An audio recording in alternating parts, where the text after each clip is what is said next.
My name is Jason Stirbinskis. I'm the Managing Director of ASX-listed Los Cerros Limited.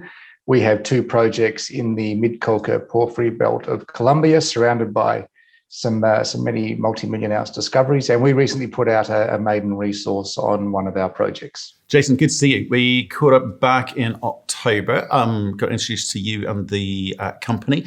Thanks for coming back on. And congrats on the maiden resource. Do you want to give some of the major headlines there, and I'll ask you some questions around that, if I may. So Tesorito has been the main story of the company for the last 2 years, 9 to 18 months or so. Tesorito is part of a larger project called Quinchia, and Quinchia already has resources on it. It has a reserve at Miraflores, which is about 800 meters away from Tesorito, and a resource at Dos Quebradas, which is about another 2 kilometers away from that. But Tesorito has been the main focus. So since we spoke last, I think we've put another 20 or so holes into Tesorito, and that's given us a sufficient drill density to go towards a mineral resource estimate. So we commissioned that consistent with our plans Q1 this year, and last Monday put that out.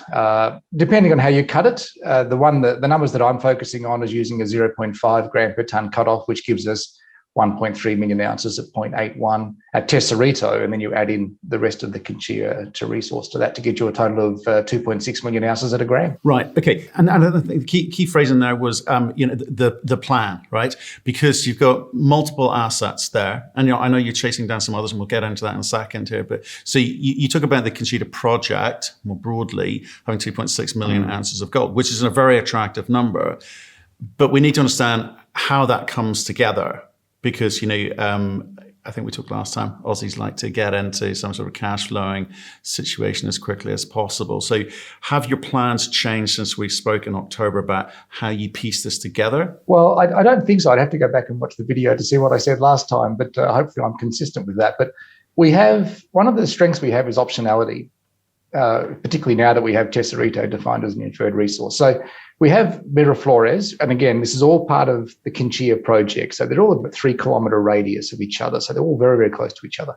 Miraflores is a reserve. It's 460,000 ounces, grading 3.3 grams per tonne.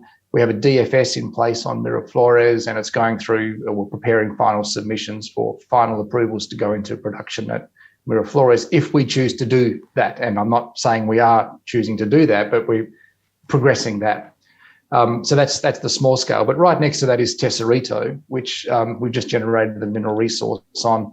That gives us optionality as well. So we could look at exploiting that first, or Miraflores first. We could look at a starter pit at Tesorito, and I hope you asked me about that. Combining that with Miraflores in some way. There's the potential for Dos Quebradas, which is another 400 and something thousand ounces of inferred about 2 kilometres away. Maybe there's a pattern there as well that fits into it. So what we're doing right now is we're doing the metallurgy on Tesorito. The next step for Tesorito is to first phase metallurgy.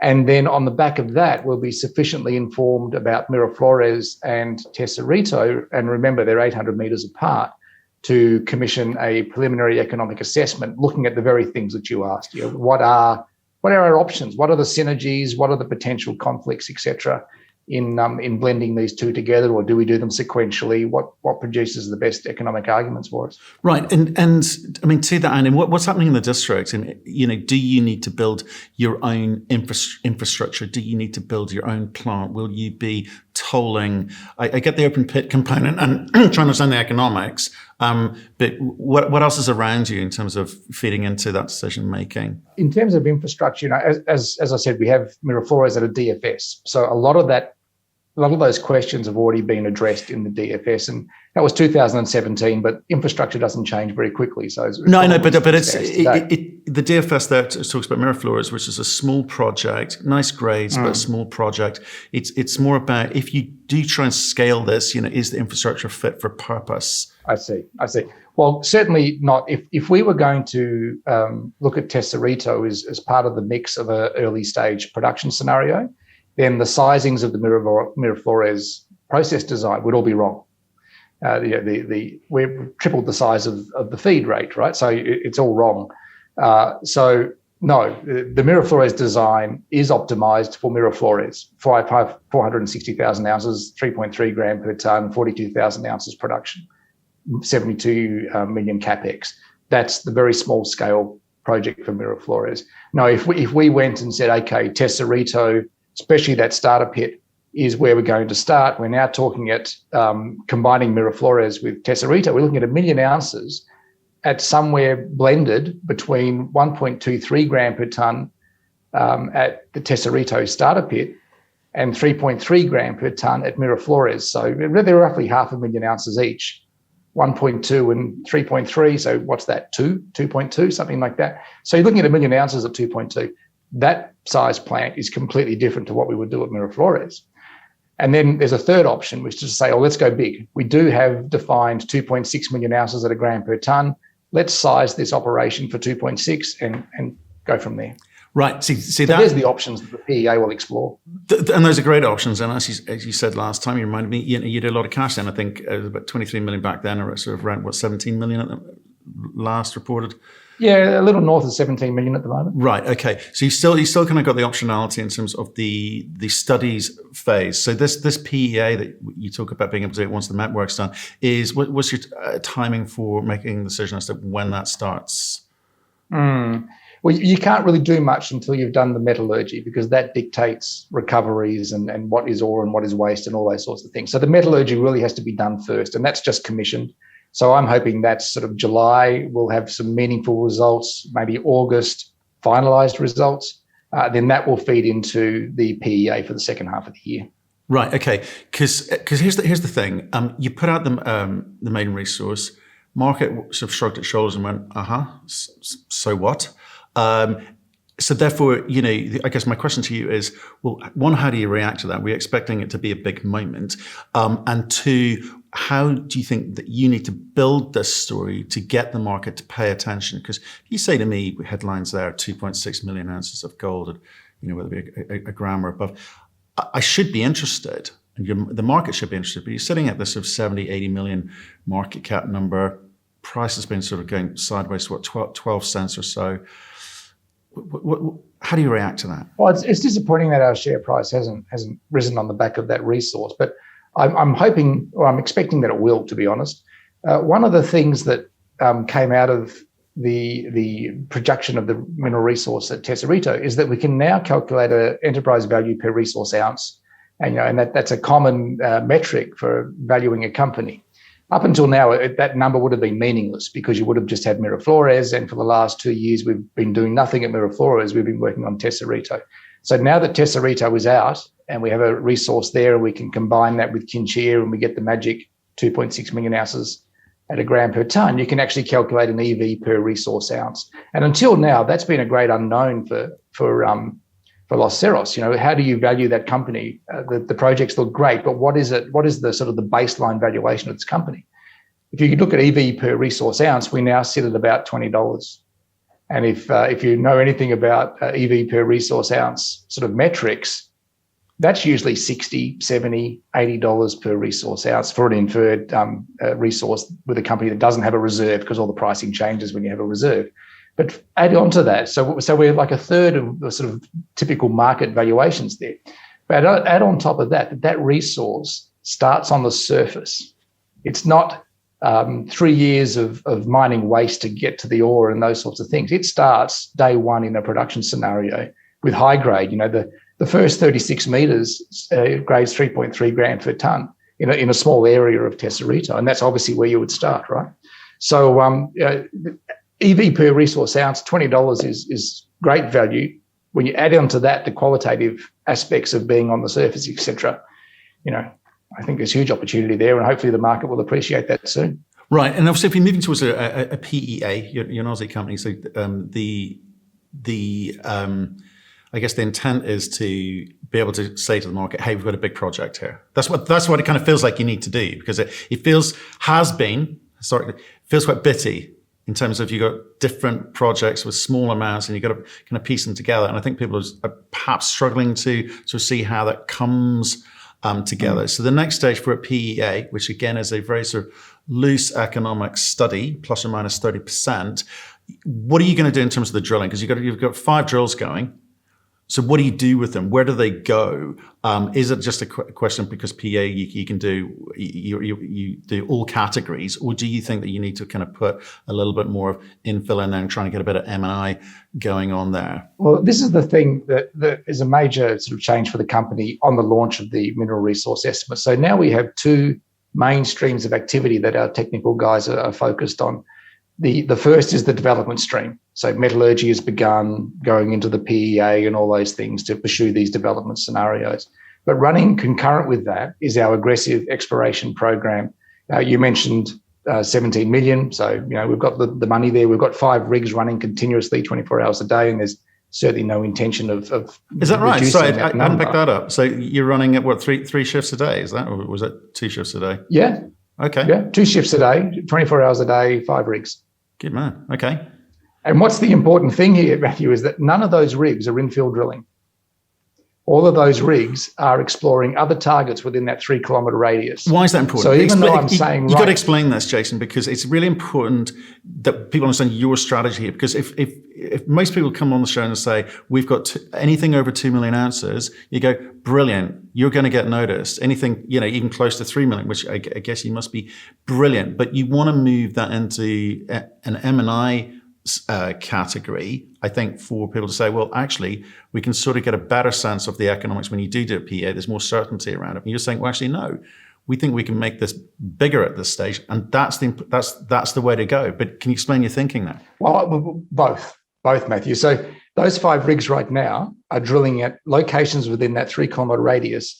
None of them are doing infill drilling right now.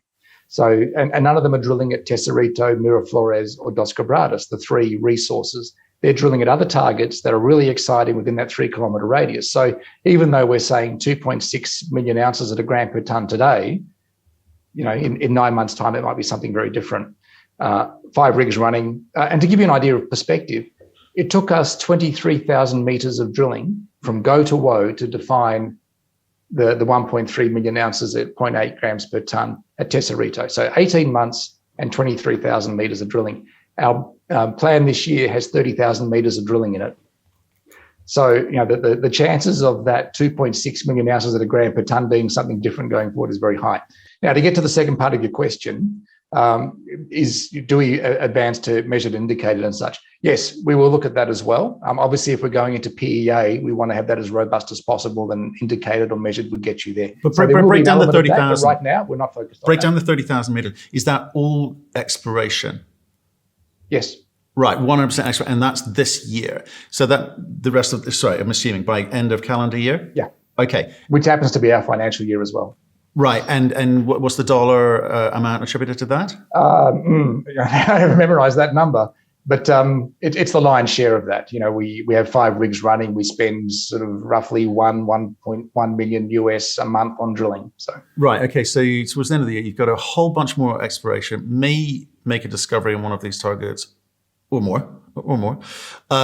May, based on your, rather crudely, you may add another million ounces, maybe. And there's me saying it, not you. Which then means you're then kind of at a point where you're going to need to raise money, but you're now sitting at, 4 million ounces, all categories. Again, my number, my thinking, not yours. You then are going to need to raise money in the market. Do you think the current market is receptive to these sort of large, all category indicated stories in Colombia? Will you be able to raise the capital? Is the story as exciting as it was back when you started today? Do you think you're perhaps leaving yourself quite close to the wire at the end of this year if you don't deliver some of the numbers as I kind of crudely put together? Look, I think this comes back to the point we focused on earlier, that we have optionality. So even though we're looking at 2.6 million ounces now, and the number you chose was 4 million. So let's run with that. Let's entertain that idea. That doesn't necessarily mean that we're committed to exploiting $4 million in the upfront process design. No, I think what's going to come out of the PEA, and obviously we need to do the numbers, but the most compelling scenario to me, I suspect, is going to be the 540,000 ounces of high grade that we've defined at Tesorito, grading 1.23 grams per tonne, and working that with the Miraflores material at 3.3 grams per tonne to give you an average of whatever it is, 2 grams something for 1 million ounces. I think that's going to be the most compelling economic argument. But, we need to do the work. But if I was to place bets, I think that's the one that's going to be most compelling. And that's within the realm of a junior to achieve that without diluting our shareholders unnecessarily. Right. Okay. So in terms of building on the main resource that you put out where the market went, this year's all about the drill bit, what you are able to put into the market. Your expectation is more of the same. Sorry, I suspect your expectation is more of the same, and to which you think the market will react. Because when you talk about optionality is really enhanced by having cash. Because the further along that path you go in terms of utilizing that cash and using up that cash, the optionality in a very meaningful way changes. The direction is very much set. So do you review as you go along that strategy depending on what's going on in the marketplace, or you said, right, that's our guidance, 30,000 meters exploration, that is the best decision for creating shareholder value and the use of what was, when I last saw you, $23 million? I think one of the greatest benefits of being a junior mining company or explorer, or should be, if it's not, then I think they're doing something wrong. But is to be nimble, is to be able to react on an instant and change strategies when you need to. That's your strength of being a junior as compared to a large company that takes forever to change strategy. So at the moment, we have those options running. I'm going to let you focus on the exploration side, but just think about the timing of the development stream of work as well. So we're doing metallurgy now. Information comes out mid-year. That feeds into a PEA on the 2.6 million ounces at a gram per tonne. So the second half of the year, you've got that running. Running in tandem with that is the exploration program with 30,000 meters and potentially another Tesorito coming into the mix and those sorts of things. So I think by having those two streams running this year, we have all that optionality, and we can be nimble. If we see that the market is getting very excited by 2.6 million plus whatever that is, then we can direct more effort and attention in that direction. If the market seems to be unresponsive to that and they want to see us going into modest scale production and fund exploration out of revenues, then we can react accordingly. So I think being nimble is a key part of this. And I would agree. But sometimes the market doesn't forgive you for changing your mind. So you've got to get that's why I haven't balance. made up my mind. That's why we're keeping the optionality there. Okay. Rather than committing to one path. Okay, well, look, there's the strategy. You're really clear about what's happening this year. You're really clear about what you can do with your money this year. And obviously, you're right. Getting this resource in there does allow us to start doing some very crude numbers around this one, right? Let's talk about Colombia. Okay, because we've seen, and we've been certainly writing a lot and filming a lot about some of these kind of clickbaity headlines about what it's like to do business in South America. We talked last time about the fact that the Aussie retail audience doesn't tend to understand South American plays, and perhaps you get that discount applied. I think we're seeing it happening in North America with, like I say, these kind of clickbait headlines about socialism, nationalism, etc. What's happening on the ground in Colombia at the moment? Yeah, I think this comes back to the point you made earlier about the share price not moving all that much. We don't have peers on the ASX in Colombia, so we don't have anyone else ahead of us that you can look at and say, oh, look, they were very successful and similar. Right? So we have no local peers, and I think that is one of the problems we have. Being on the ASX and having predominantly Australian investor base. You look on in North America and they're far more familiar with Colombia, and there is a track record of success with various companies on the TSX and probably on the New York Exchange as well. So you have that side of it. Yes, you see these issues around the sort of the push towards socialist leanings in a lot of the countries. Colombia to date has mainly been central or right-facing, right-leaning. Of course, there's elections later in the year, so I might have to sort of backtrack from that on that day. But the history of the country is positive for us on that perspective. But the familiarity or the lack thereof in Australia has always been a problem for us. Right. And so who are the other, I mean, we've interviewed a couple of oil companies who operate there and a couple of mining companies, but they're sort of North American. I think the North Americans understand South America. But you say they're now Aussie peers, but just in terms of making your Aussie shareholders and potential shareholders feel comfortable, mining clearly happens in Colombia, and here are the names that perhaps we may have heard of. Well, if you're looking at companies that are not the majors of the majors, let's go to those second. But at sort of our level or slightly higher, 200 mil market cap, that sort of thing, there's a group called Aris. Now that's a relatively new name, but they were called Caldas, and before that they were called Mamoto. And for those of you who follow our story, most of the mineralization occurs along the Mamoto fault corridor, and that extends to the north of us to Mamoto, the mine. So Aris Collective, and there's a Manessa and Mineros are another two on the TSX that are active in that level. And then you go up to the next level and you're talking B2 Gold, have Gramalote, which has some interesting comparisons to us. It's 4 million ounces at 0.7 grams per tonne, and in final phases of feasibility and similar. So that's a good one. That's B2 Gold, Anglo Gold Ashanti joint venture, but managed by B2.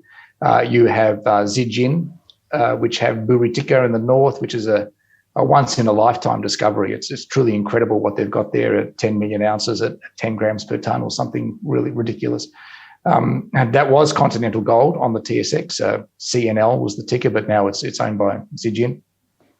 So you've got Anglo Gold, B2 Gold, Zijin. Who else do you have at the big end of town? You've got Newmont in some earlier stage work with Agnico Eagle further north. And these are all gold stories, so I'm not sort of deviating from the gold stories.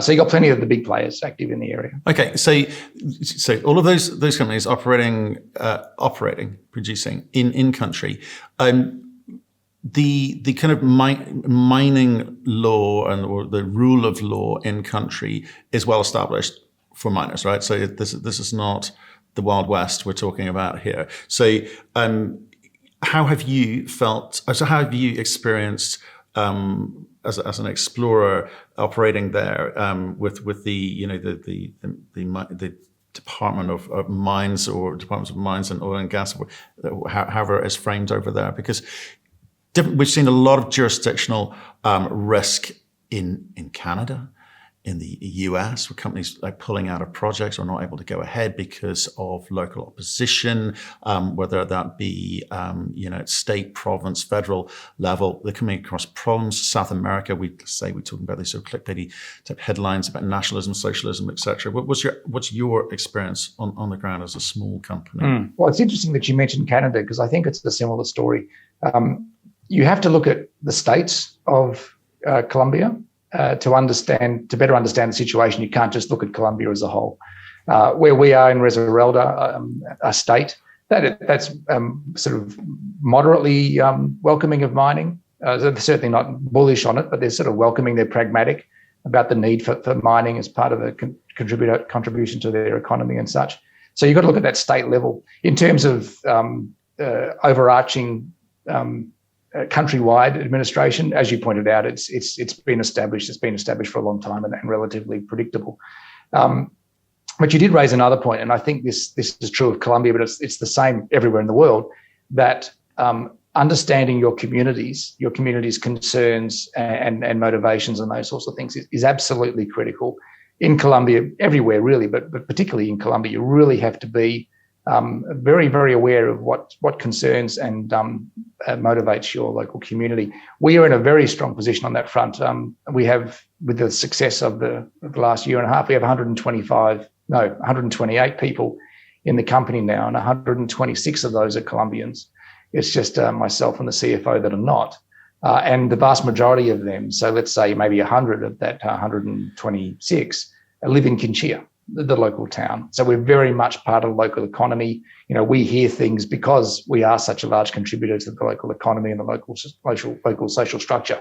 So from that perspective, we're in a pretty good position at Quinchia. So I just remember from the last interview, banana chips. That's what I remember. And we make how's the banana chips. chip business? Well, coronavirus has messed up a lot of plans. So they're still there. They're still producing, but distribution's been a bit of a problem for them. Right. I'm actually heading there in June, and my intention is to bring plantain chips back to Perth with me and see if we can get some international market going. You will not get them through Aussie quarantine border control. I've watched TV programs about it. No, I'm joking. Look, I do want to talk about ESG because you mentioned some of the things there, but this badge ESG seems to be quite contentious. There are people who totally get it and understand it, and it stands for all the right things, right? And there are others who just kind of railing against it because it's just rebadging what was already there. So whatever you call it, whatever you want to call it, or you're comfortable calling it. And I know the funds are going ESG crazy and renaming them their own portfolios.